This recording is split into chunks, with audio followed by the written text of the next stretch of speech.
Hey guys, welcome back to the next episode. কি খবৰ আপোনালোকৰ? কি খবৰ মানে বহুত ভাল আৰু এনেকুৱা এটা ভাল খবৰ লৈ আজি এটা ভিডিঅ' বনাবলৈ গৈ আছোঁ। চাওক, পইচা বুলি ক'লে সৰুৰ পৰা ডাঙৰলৈকে প্ৰত্যেককে পইচা দৰকাৰ। ঠিক তেনে ক্ষেত্ৰত আপোনাৰ মহিলা বা পুৰুষ এগৰাকী যেতিয়া সংসাৰ কৰি থাকে তেনে ক্ষেত্ৰত পইচা বহুত দৰকাৰ হয়। আৰু পুৰুষজনেতো য'ত ত'ত হাজিৰা কৰিবলৈ হ'লেও যাব পাৰে, কিন্তু মহিলাগৰাকীকতো আমি ক'ব নোৱাৰোঁ যা ক'ৰবাত হাজিৰা কৰগে বুলি। কিন্তু সিহঁতক আমি হাজিৰা ক'বলৈ যাব নিদিব পাৰোঁ, কিন্তু ঘৰতে কিছুমান এনেকুৱা ইনকাম আছে য'ত তেওঁলোকে বহি বহিয়ে ঘৰতে ইনকাম কৰিব পাৰে। আজি তেনেকুৱা মই টপিক লৈ পিনে আপোনালোকৰ মাজত আগবঢ়াই দিবলৈ খুজিছোঁ। চাই থাকক তেনেহ'লে মহিলাই কেনেকৈ ইনকাম কৰে। কিন্তু অকলে নাযাওঁ, বৰ্তমান মোৰ লগত আহি আছে এটা বন্ধু মনিন্দ্ৰ ঠেঙাল যাব আজি মোৰ লগত।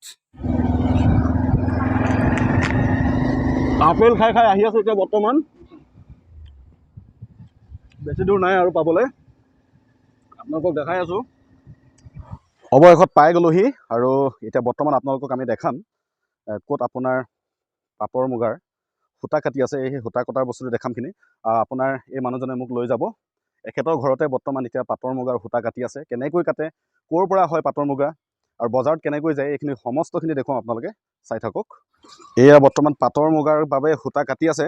এয়া দেখিছেনে পলু, আৰু এইখিনি পলু চাওক পানীত কেনেকৈ আচলতে বইল কৰি লৈছে, আৰু বইল কেনেকৈ কৰিছে মই দেখাই আছোঁ আপোনালোকক।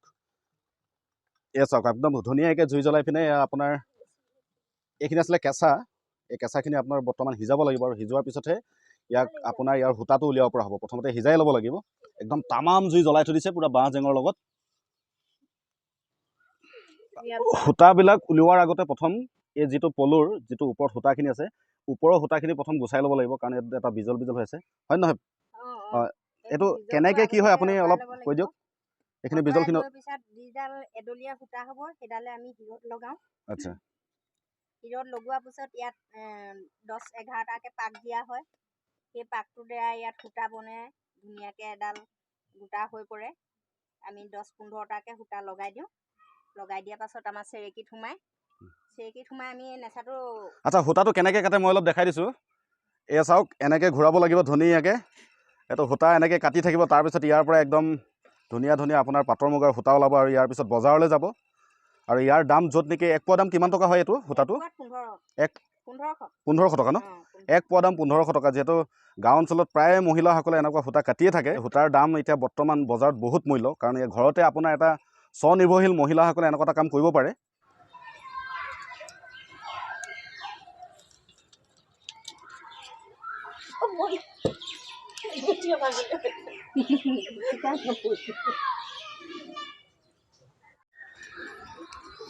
সূতা কটা আৰম্ভ হৈ গ'ল। এতিয়া একদম পূৰা ঘূৰাই আছে, চাই থাকক।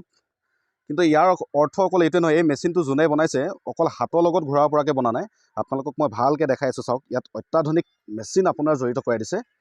আৰু মেচিনটো আপোনালোকে কি হয় জানেনে? এইটো হৈছে আপোনাৰ য'ত আপোনাৰ চিলিঙি ফেনৰ মেচিন। এই মেচিনটো ইয়াত ফিটিং কৰি দিছে সম্পূৰ্ণ যন্ত্ৰটোৰ লগত, আৰু লগতে এই ৱাৰবিলাক দেখিছেই নহয় চাগে। এই ৱাৰবিলাক য'ত কাৰেণ্টৰ বৰ্ডত লগাই দিয়াৰ লগে লগে কি অট'মেটিক চলিবলৈ আৰম্ভ কৰে। তেতিয়া চাওক, সূতাবোৰ কাটি হোৱাৰ পিছত সেই বাঁহটোৰ পৰা এটা লেটা ওলায়, আৰু এইটো হৈছে লেটাটো। পাটৰ সূতা ওলাই আছে এতিয়া, আৰু অলপ পিছত চাগে আৰু বহুতখিনি হৈ যাবগৈ। এতিয়া বৰ্তমান খুব কমকৈ হৈ আছে। আপোনালোকে কণীখিনি ক'ৰ পৰা আনে আৰু কিমান দিন পুহিবলগীয়া হয়? আমাৰ ইয়াত কণী অনা হয় জাপি সজীয়া, তাত এটা হেৰি আছে, অফিচ আছে, তাৰ পৰা অনা হয়। আমি বেছি দিন পুহিব লগা নহয়, পূৰা এমাহ লাগে পলুটো পকি উঠালৈকে। এমাহৰ পাছতে আমি সম্পূৰ্ণ এইবিলাক পলু পকা হৈ গুচি যায়। তাৰপৰা পকাৰ পিছত জালিৰ পৰা আমি ভাঙি 7 দিন থওঁ। 7 দিনৰ পাছৰ পৰা আমি কাটিবলগীয়া হৈ যায়, আৰু কাটিয়ে থাকোঁ আৰু।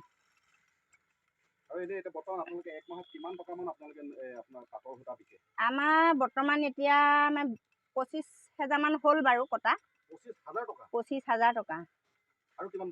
কেজি 6,000 হয় এইবিলাকত। আমাৰ হ'ব চাগে 40,000 মান হ'ব নেকি। 40,000 মান হ'ব লাগে। এই বাঁহবোৰ সূতাবোৰ ওলাই যোৱাৰ পিছত ইয়াৰ ভিতৰত কি ওলাই আপোনালোকে জানেনে? এইবিলাক পলু ওলায়। এই সূতাখিনি আপোনাৰ এৰুৱাৰ পিছত এইখিনি হয়, আৰু খুব এটা খাই ভাল লাগে। ইয়াত জনগোষ্ঠীৰ মানে খুব খায়, আৰু এইটো খাই পিনে ভাজি খাই খুব ভাল লাগে। মই খাই দেখাই দিছোঁ এটা, একদম বিৰাট টেষ্টি হয় খাবলৈ। আপোনালোকে যদি খাবলৈ বিচাৰে তেনেহ'লে মই আপোনালোকক যোগাযোগৰ নাম্বাৰ দি দিম। এইটো খুব ভাল বস্তু হয়। বিৰাট টেষ্টি আছে। এইগৰাকী মহিলা য'ত নেকি পাটৰ সূতা কটাত ব্যস্ত হৈ আছে, য'ত নেকি নিজে আপোনাৰ বৰ্তমান এই তিনিগৰাকী মহিলাই 1 মাহত 40-50 হাজাৰ টকা অকল পাটৰ সূতা বিক্ৰী কৰি পিনে তেওঁলোকে পাব। কিবা এটা কওক শেষত।